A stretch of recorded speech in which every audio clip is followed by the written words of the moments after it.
views and opinions expressed in this program are those of the participants and do not necessarily reflect the views of BronxNet or the program underwriters. Hey everyone, welcome to Open BxRx Remote, brought to you from my living workspace, Charity Executive Suite. I'm Rhina Valentin, aka Flo from Progressive with unicorns and glitter. Here's what's coming up in today's special Halloween edition of Open. Leading things off, we'll find out what's in store for the 48th annual New York's Village Halloween Parade with this year's theme, Let's Play and All Together Now. After that, we'll speak to award-winning author Claribel A. Ortega about her fun and spooky middle grade novels, Ghost Squad and Witchlings. Then we'll be joined by Latin horror founder-in-chief Edwin Miedo Pagán to discuss Bronx Rising, Halloween Wolfen, an event highlighting gentrification within horror films. Later on in the show, Bobby C brings us an up-to-date with the latest headlines in the world of sports. And finally, our Open Artist Spotlight shines on neoclassic rock band, the Moon City Masters, who will tell us all about their musical journey, followed by a performance. So sit back y prepárate. All this and more is headed your way because now we are officially open.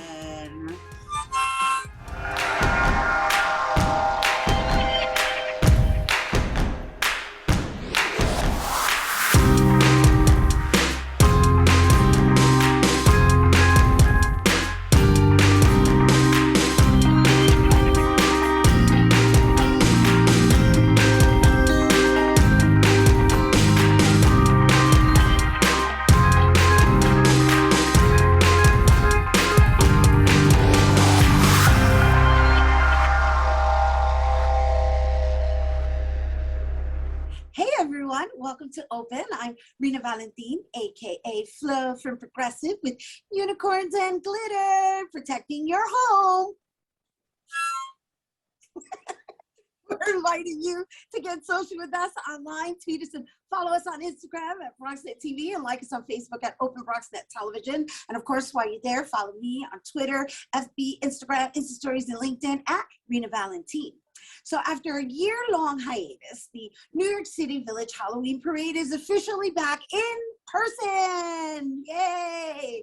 And New Yorkers get dressed up in their costumes and participate in the spooky fun activities. And this year's parade theme is Let's Play and All Together Now, honoring the children of New York City and the child in all of us who yearn, of course, to play in the streets again. Joining us to tell us more, we welcome artistic and producing director Jeanne Fleming and voice actor puppeteer Serra Hirsch. Hi, ladies.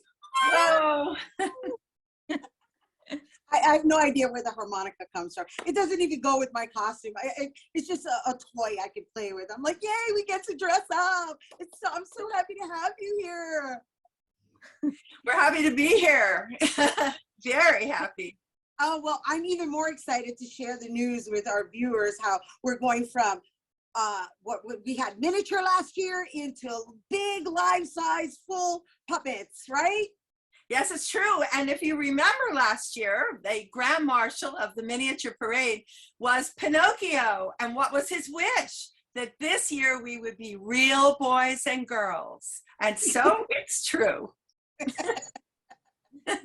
No, I also heard that there was some iffy moments of this parade actually being in person due to some financial constraints. Yes, well, we got the permission from the city very, very late to do the parade.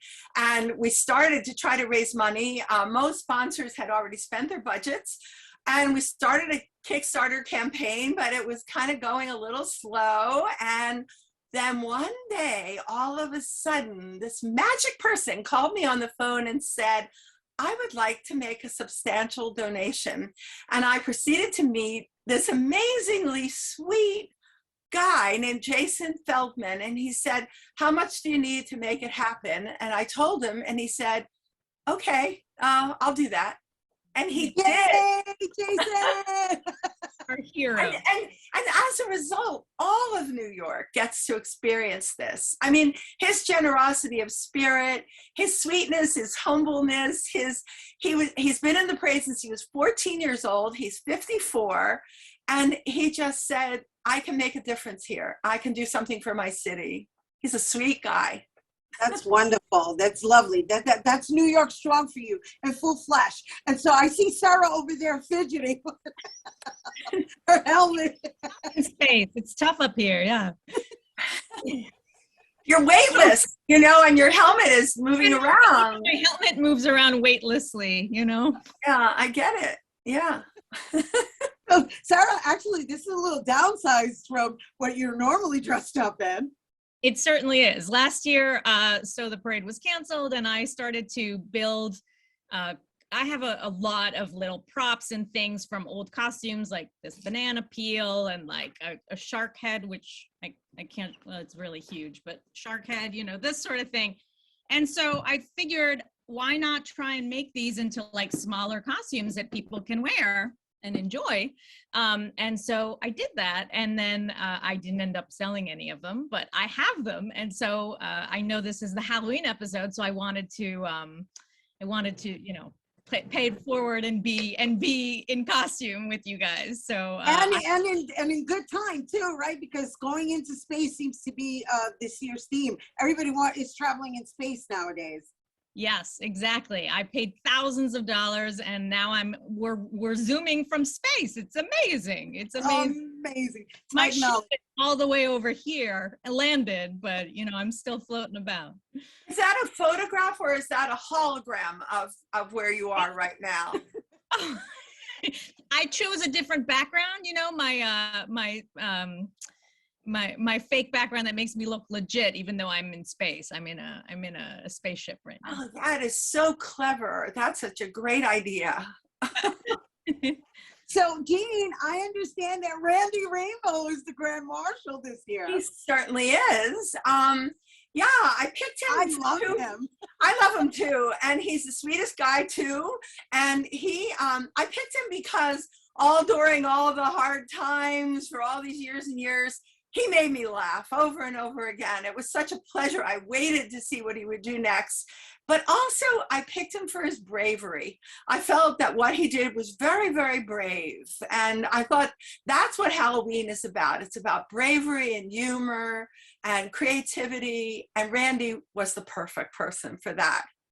Yeah, he definitely got me through the pandemic and all the other protests and everything else, which, you know, that shall not be named. We know who we're talking about. Yes, he did. And he's going to be premiering a song that he wrote called Pink Glasses. It was written by him and Alan Menken, and he'll be singing that during the parade, which will be fun because everyone knows his pink glasses. And in fact, I should have a pair right here, but I don't think I do right at the moment. Okay, well, they're just going to have to show up to see it and experience it. But Sarah, you know, I know this is how you're coming in today because, you know, you're out there in space and you only have a box in which you can work with. But can you give us a little hint of what you're going to be dressed as this year? My costume is called The Magician's Assistant. I will leave it at that, but let's say it's got a theatrical vibe to it, which I think also goes with Randy Rainbow. And it's fun. It's got, my costumes always have an element of, well, often, not always, but often have an element of drama and an interactive element. And there's definitely that. I mean, there's definitely that. Yeah, for sure. Well, I know we're going to be showing some images of your artwork. And what I find most fascinating is that, I mean, you're like a walking set, to be honest with you. A walking what? I'm sorry. A walking set. A walking set. For sure. And I'll tell you, my costume is almost done this year. That's why I'm not showing you anything, is because it's not done and I don't like to reveal anything before it's done. But, you know, I'm getting on in years. Like, I'm not super old, but like, it's definitely like harder to like crawl on the floor and do all this. And I was like, wow, like I don't think I can do them as big as I've been doing them. I think from going forward, I'm gonna have to start scaling them down to the size of like the picture strip I did years back, like something more manageable like that. Yeah, I think you got spoiled from last year doing the miniature versions. Yes, exactly. So Jeanne, what is there anything different we should expect in this year's Halloween parade? Well, I think what's different is that we're doing it. I mean, one of the things that's kind of interesting is that the miniature puppets are going to come to the parade.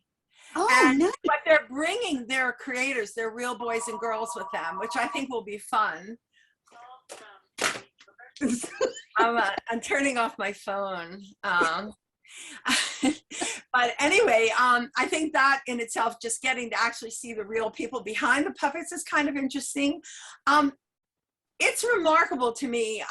When we first started, I thought no one was going to be in the parade. The parade is bigger than ever. There are more people coming, more interesting ideas, more interesting costumes than I've heard about in a long time. I think that the pent-up energy, the desire to be out, be together, experience what I'm learning is called collective effervescence, which is a kind of human experience that you only get from doing and playing together in open spaces. And that's what I think everyone is longing for. And that's what I see coming through as I talk to people about what they're planning to do. But all the music is there.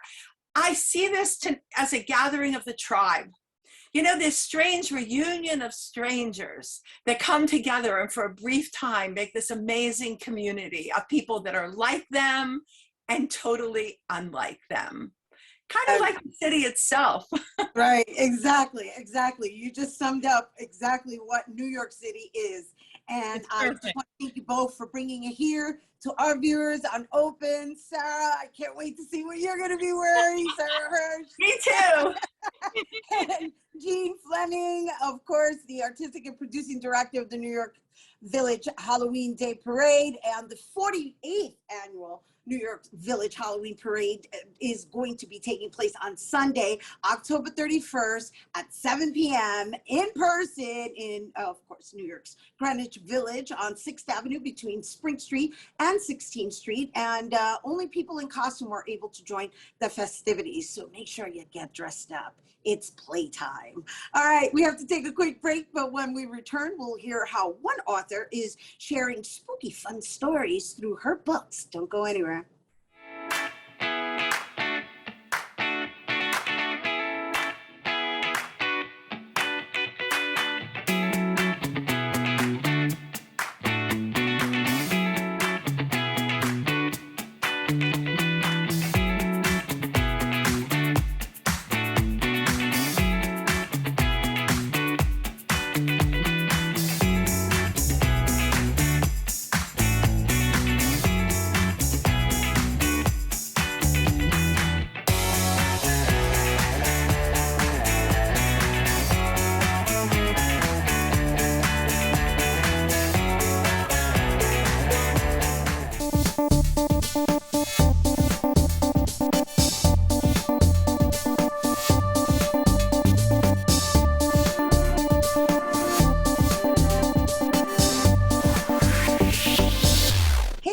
Welcome back.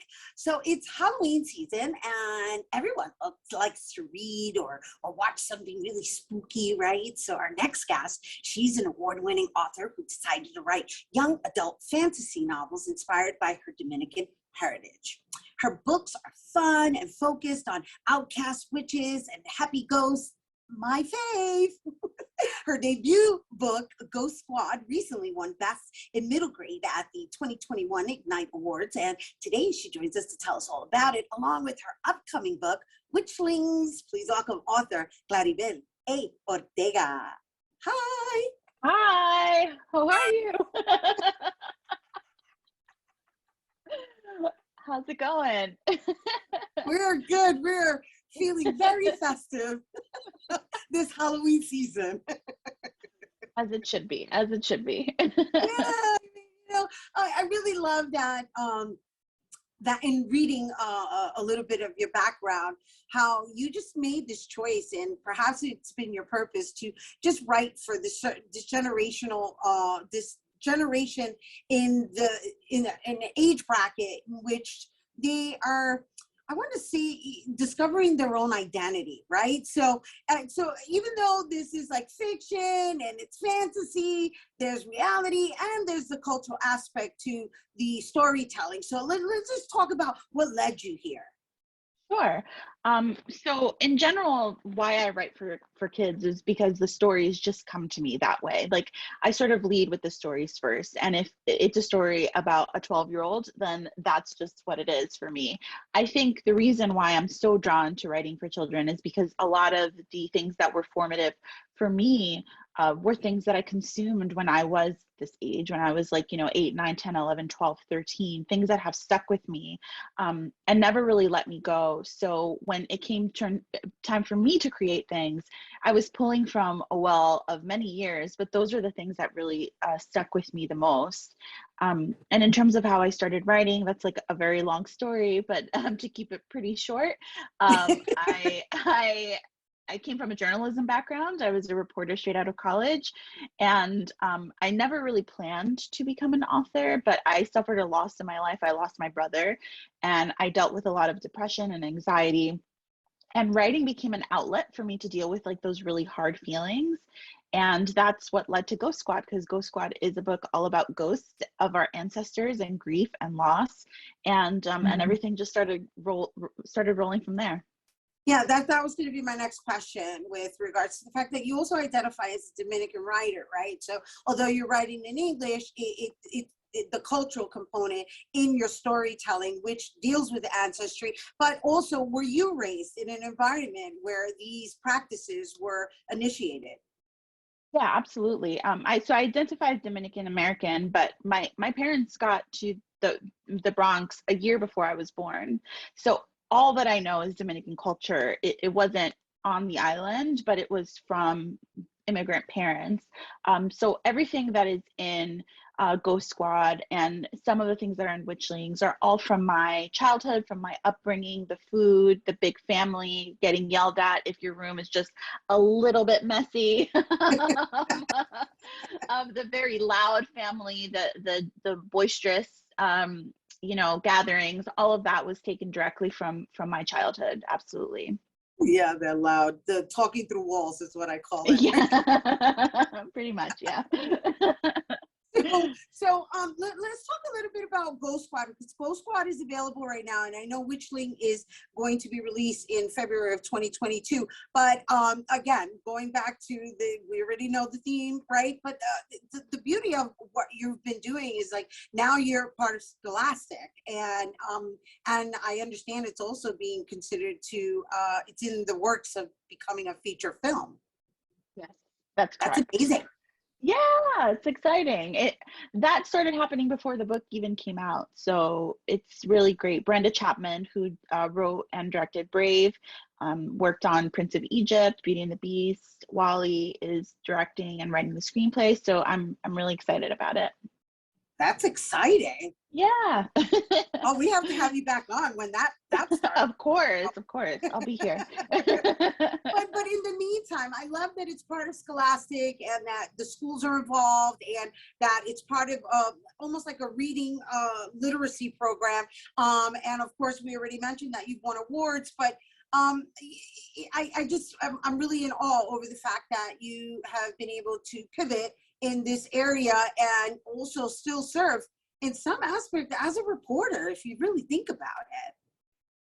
Yeah, you think so? I've never really thought about it in that way, but that's really interesting. I know that a lot of the things that I learned as a reporter have super helped me when it comes to writing. Like, one of the things that I learned was the more research you do, the easier it'll be for you to write your article. And that has helped me in books. The more that I research and I look into things, that's a huge part of my writing process.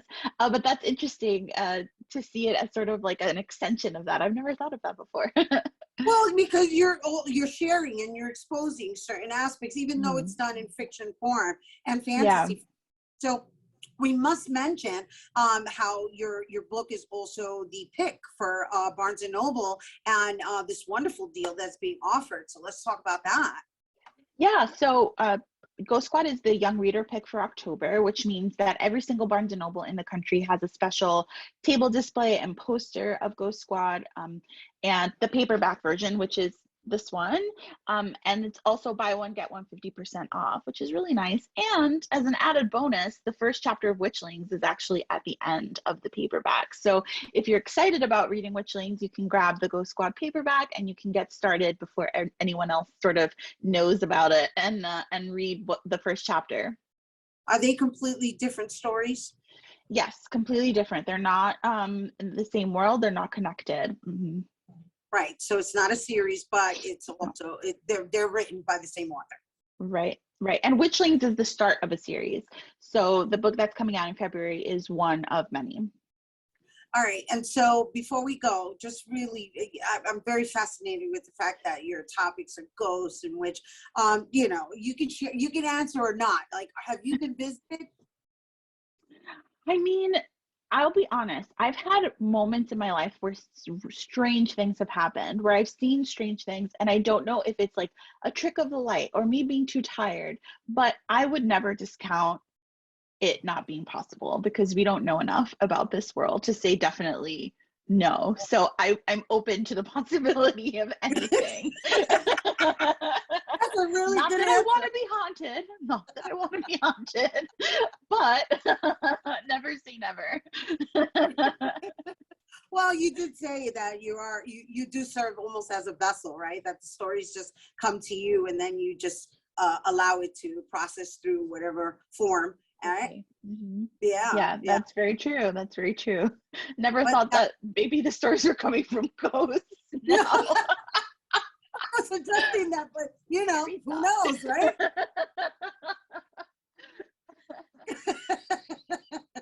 Well, it's just a little something to think about, right? You're like, well, I will think about it. Again, I think it's lovely that that again you're honoring your cultura, and that you're also providing this fantasy world of just magic realism, which is my favorite and my daughter's favorite. So quite frankly speaking, I'm really looking forward to reading it with my daughter. So thank you for bringing here to our viewers. Are there any last words you want to share? Thank you so much for having me. I hope everyone has a safe and happy Halloween season. Yay! All right, everybody, Claribel A. Ortega, once again, Ghost Squad, her book that we're talking about, is available on Amazon. And once again, it's Barnes & Noble's Young Readers Pick for the month of October, which means it's on sale. So get your holiday shopping in, right? And yeah, check it out. So for more information, you can visit claribelortega.com. And we do have to take a quick break, but when we return, we're going to be talking Latin horror, and there will be sangre. Oh.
Welcome back.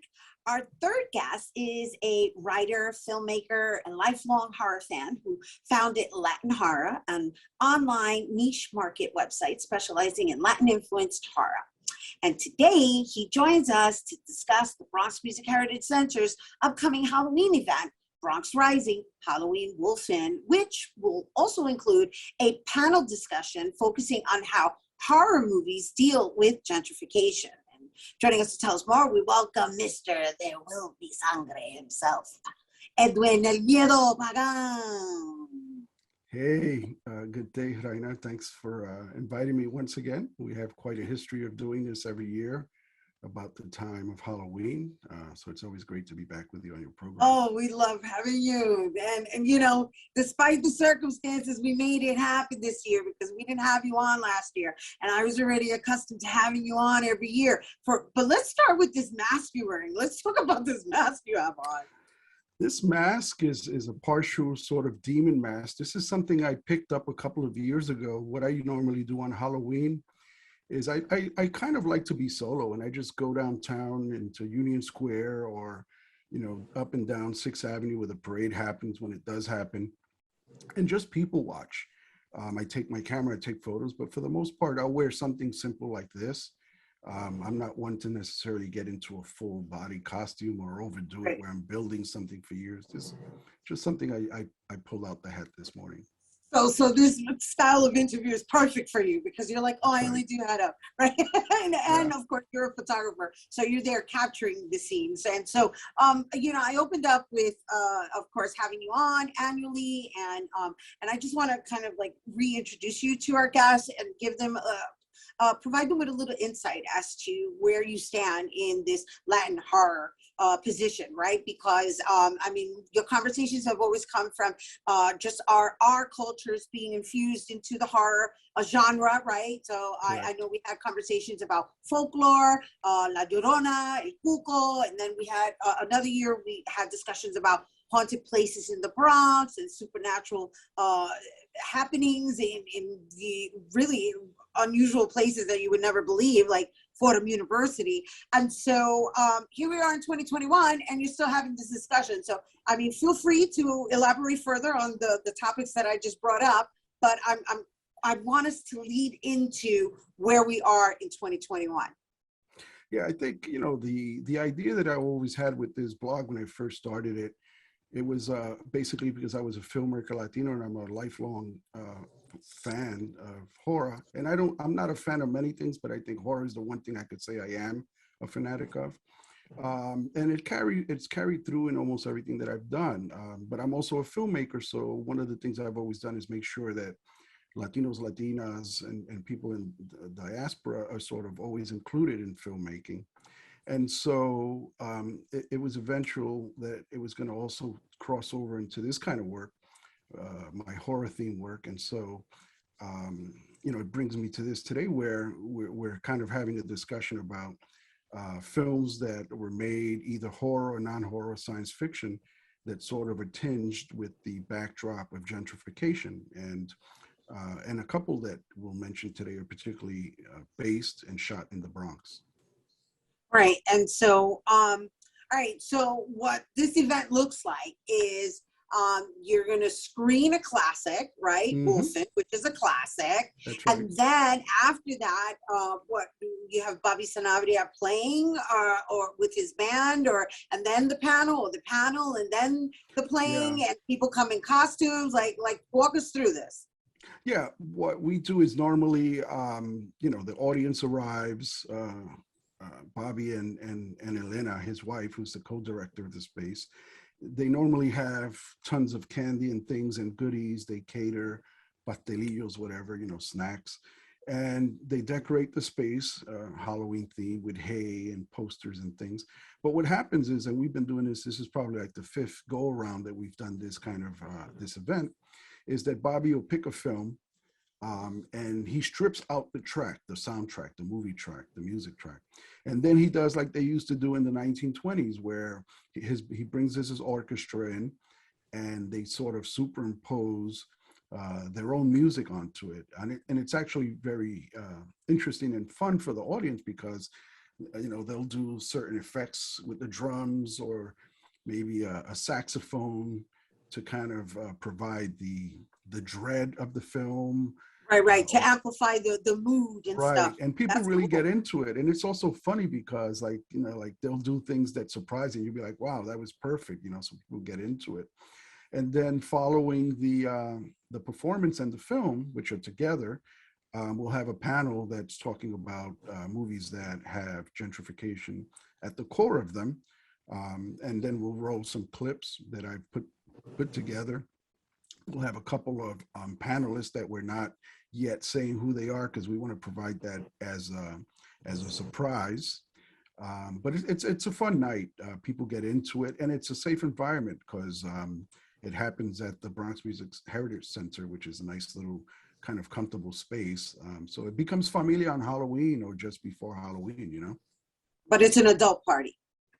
It's definitely an adult because of the themes connected with the Wolfen. It's definitely, for adults only.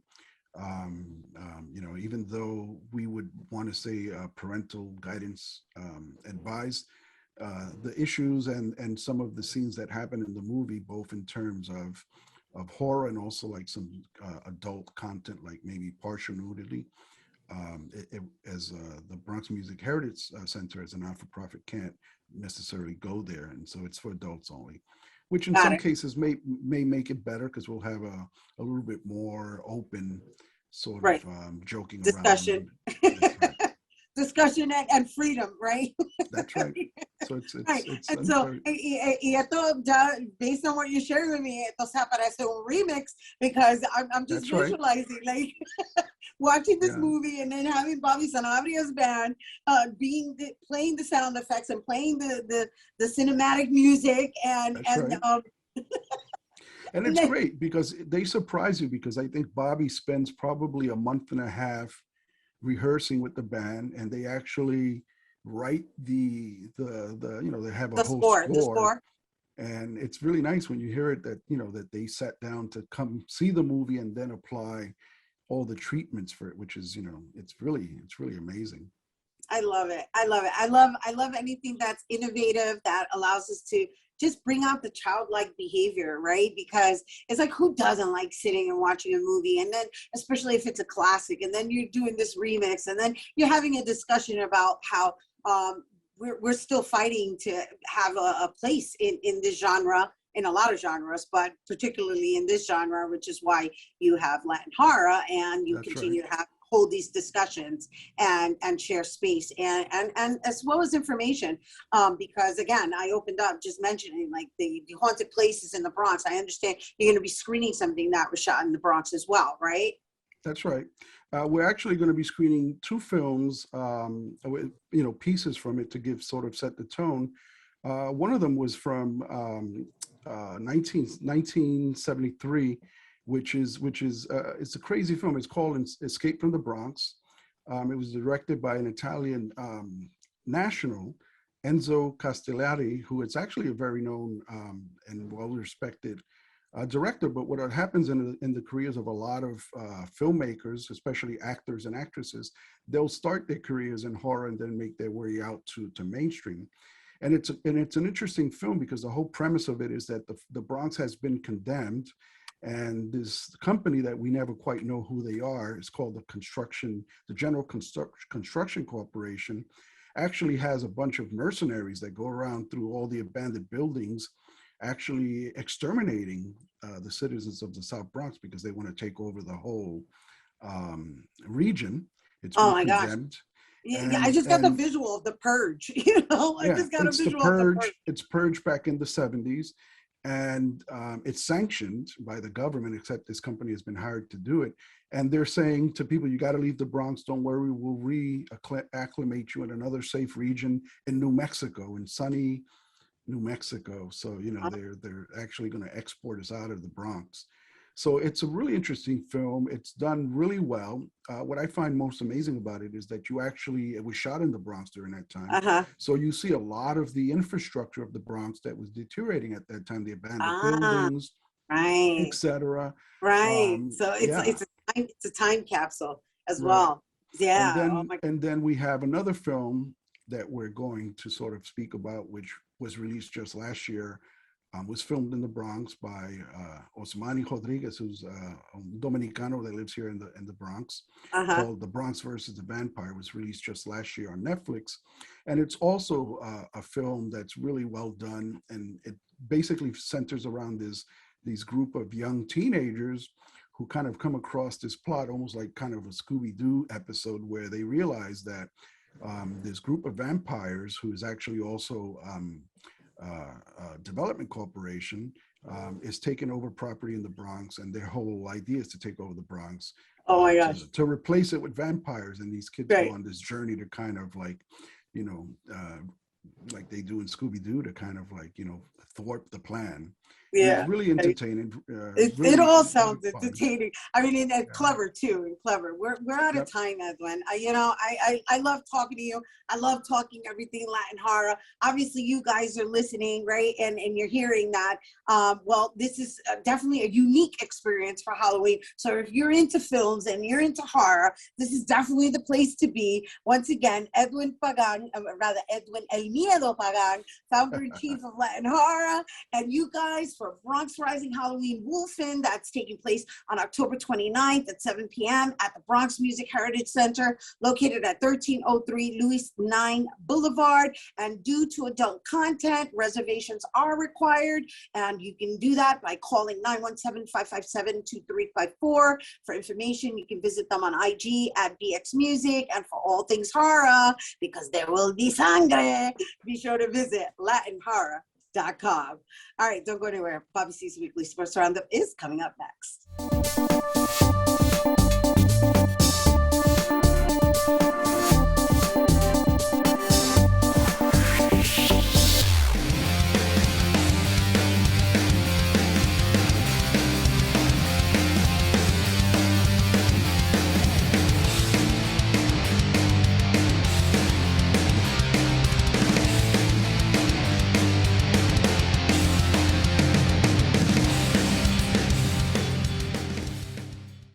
Happy Halloween, all dressed as a race fan this morning on the show. More on the real fan experience of Formula One here in America in my C-list. Stay tuned.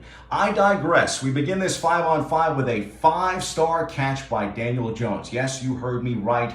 The New York Giants clung to a 5-3 lead against the spiraling Carolina Panthers deep into the third quarter on Sunday at MetLife Stadium, searching for a big play to spark a rally. As they did all afternoon, Big Blue turned to their starting quarterback. Jones made an Odell Beckham-esque leaping one-handed grab on a trick play throw for a 16-yard gain. That was the highlight of the ball game. The catch brought life to the New York Football Giants. The G-men finished the drive with a more traditional score that helped pad what would become a 25-3 blowout win over the Panthers. We go inside the locker room for a bounce-back performance from the G-men.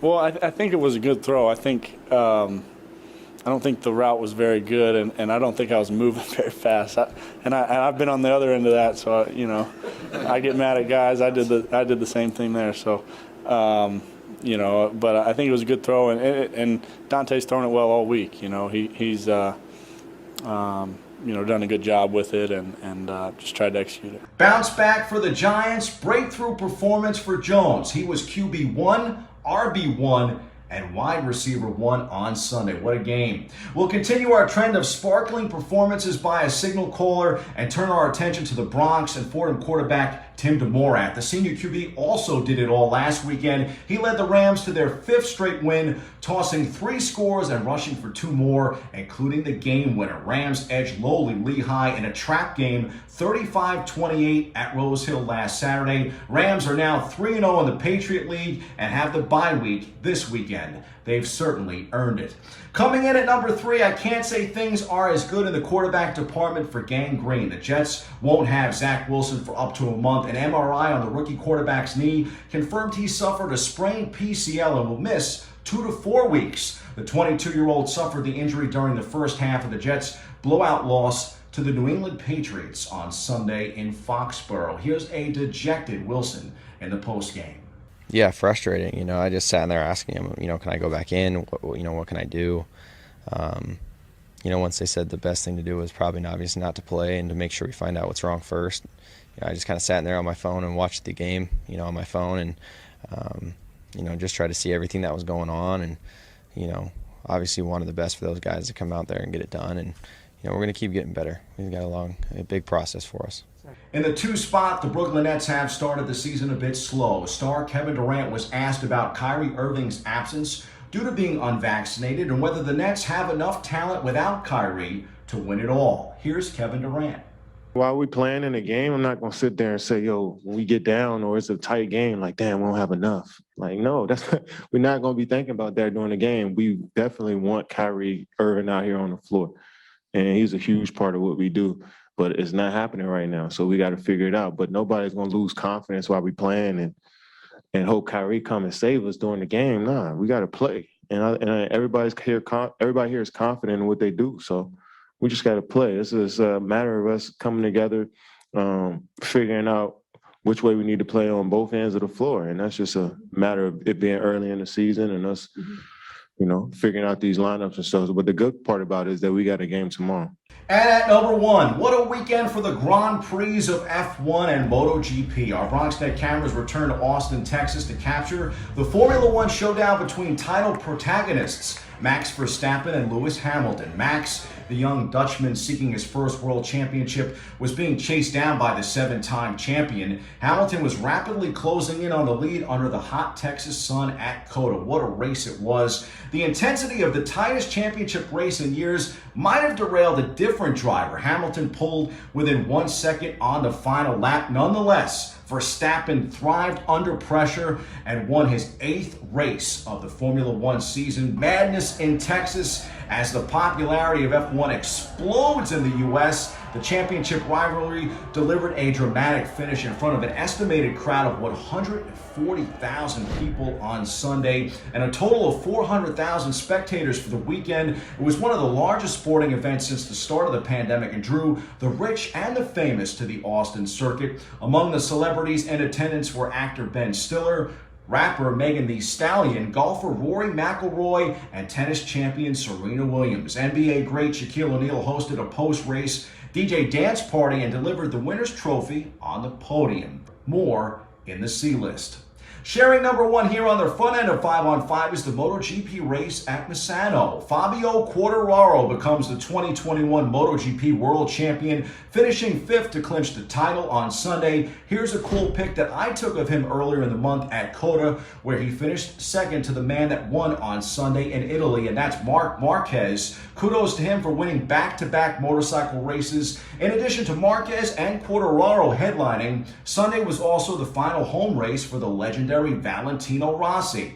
I paid tribute to him in a recent C-list. Here's a cool video shot I took of Rossi doing a wheelie in his final American appearance at COTA. The world of motorsport was certainly taking notice on Sunday. What a day it was. That's the case too here in America when it comes to the baseball landscape. We count up here on the back end of 5 on 5. 5 stories that you may have missed and 5 to look out for in the days ahead. Number 1, World Series matchup, of course, is set. We've already played 2 games between the NL champs Atlanta and the AL champs Houston. Game 3 of the Fall Classic is tonight in the ATL. First pitch is set for 8:09 p.m. Eastern Time. In at number 2, the Jets host Cincinnati on Halloween. The Bengals are the right color for the holiday. We'll see if they do spell victory for the underdog Jets, although I wouldn't count on it. Gangrene kicks off Sunday at 1 p.m. without their starting quarterback. At 3, the G-Men will look to build off the dub on Monday Night Football. Tough matchup against KC looms. Giants-Chiefs kicks off at 8:15 p.m. At 4, Knicks are in New Orleans Saturday night at 7. Meantime, the Nets take on Indiana at home tonight, and Detroit and Brooklyn on Halloween. Both of those games tip at 7:30.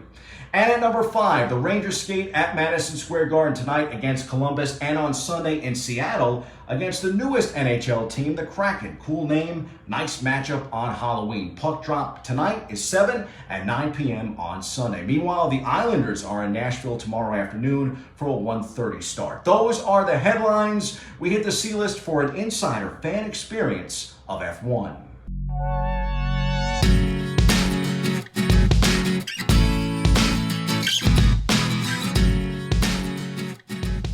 It's official, Formula One has cracked America. The U.S. Grand Prix was special. Sunday's race was proof that Formula One has finally arrived here in the States. A record crowd and a carnival-like atmosphere saw the Circuit of the Americas race return in style. It was epic. It was unbelievable, honestly, boosted by one of the sport's all-time great championship battles and riding the wave of popularity created by 3 seasons of Netflix's Drive to Survive. F1 has made exponential strides since the last GP in Texas in 2019. Prior to this weekend, the sport has spent decades trying and failing to crack that American market. That's just not the case anymore. Thanks Netflix. The US Grand Prix felt different. It felt more different than anyone that has come before it. Honestly, it felt like an Indianapolis 500, a record crowd. The return to COTA after the pandemic forced the cancellation of last year's edition felt different. It felt so much bigger, honestly. F1 will make 2 stops in the US next go around. The Miami Grand Prix will make its debut in May 2022 at an event outside the Hard Rock Stadium. That means next season will be the first to feature two U.S. races in the same calendar since 1984. There's also rumors of a third American Grand Prix landing in Las Vegas. Discussions have also been had about a return to Watkins Glen in upstate New York, although they're just rumors. Who knows? Maybe even Indy could return to the calendar at some point. I could certainly see 25 F1 races in the future, with 3, 4, or even 5 of those coming stateside. Hell of a time to be an F1 fan. Last weekend at COTA was a turning point for Formula One. That's your sports. I'm Bobby C. Tune in Monday as we sit down with the author of one of the greatest Formula One books of all time. We'll chat with Robert Daly about the cruel sport. In the meantime, I'm heading racing, folks. I'm feeling like going karting. I've been inspired by F1. Happy Halloween.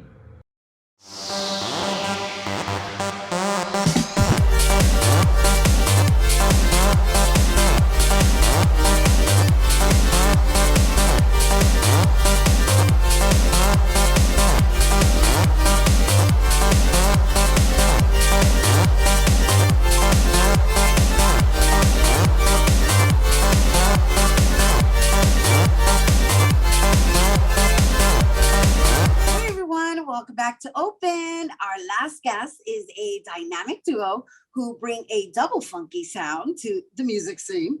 They are a neo-classic rock band with a contemporary edge and a hint of soul and funk. And well, these brothers literally have been playing music since the tender age of 12. And today they join us to talk about their journey. Please welcome the Moon City Masters. Hello, thanks for having us. Yeah, that was the best intro ever. That was so good. Flow with harmonica. My God, I don't know how to follow that. Pull out your guitars. Here's my Halloween costume. Here's my Eddie Van Halen guitar. Oh my gosh.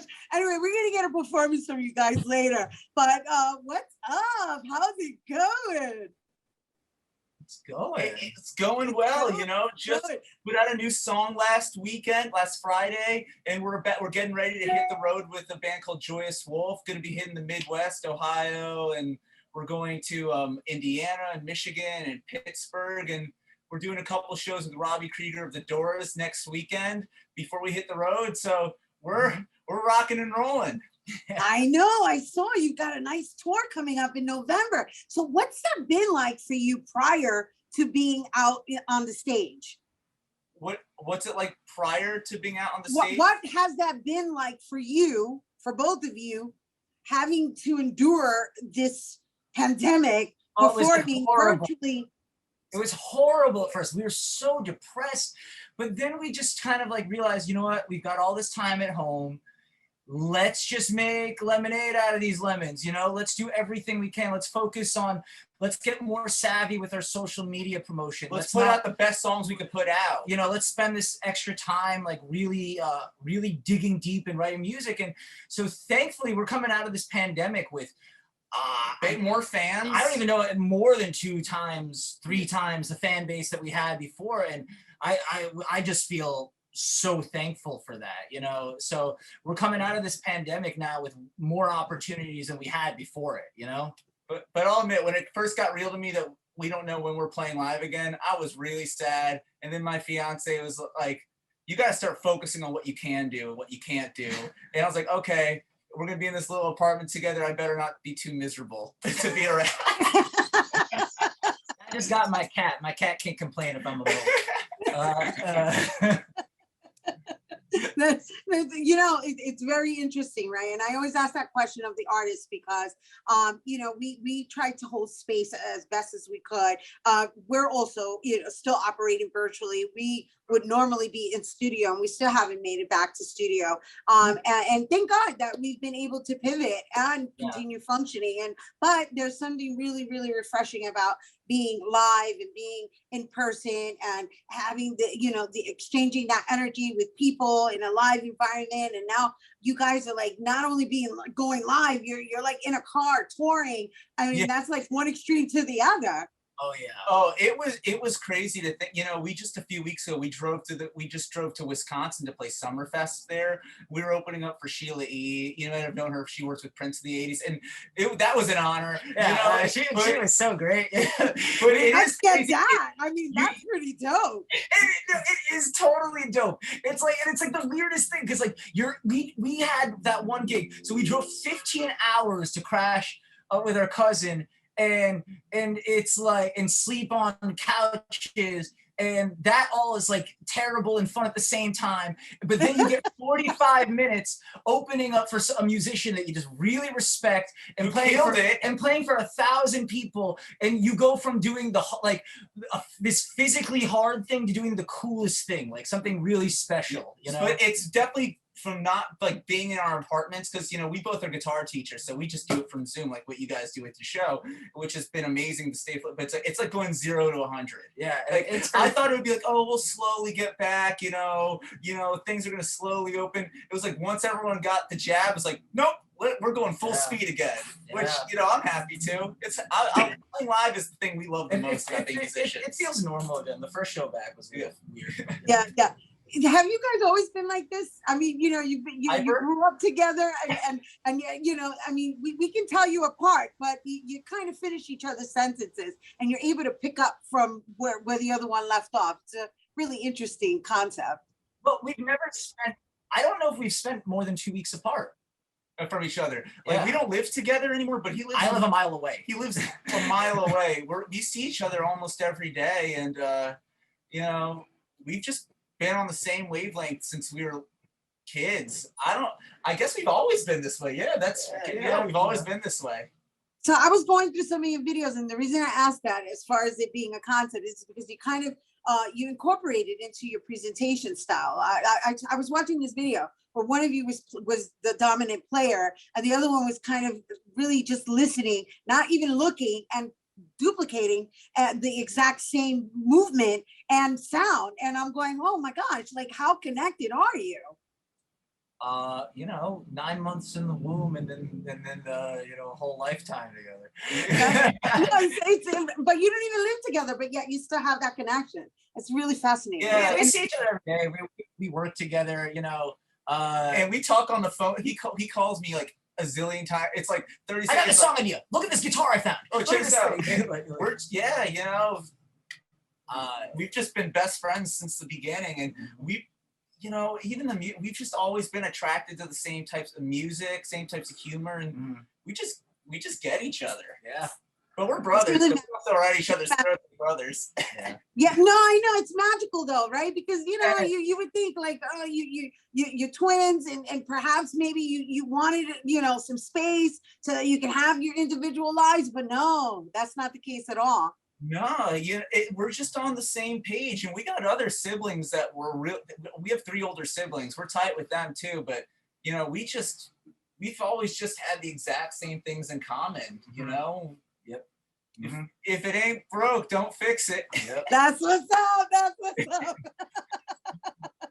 You guys, all right. So I want to thank you for sharing your personal life with us, right? Because I mean, we spoke a little bit about your tour, but I always find it more fascinating to just really get to know each individual and how it is that we've all been able to navigate through these really tumultuous times. So thanks for sharing, guys.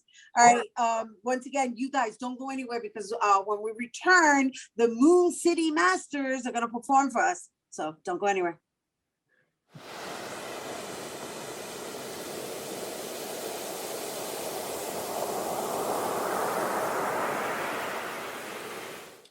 Hey everyone, welcome back. Here now to perform Taking It Back. Please welcome the Moon City Masters.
Ain't got nothing on these boys.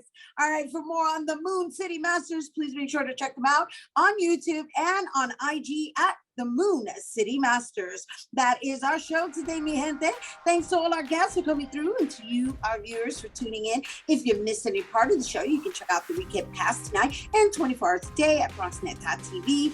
I'm Rhina Valentin, aka Flo from Progressive, and from all of us here at Open, may the universe provide paz, prosperity, y amor. Have a safe and happy Halloween, and don't forget unicorn and glitter.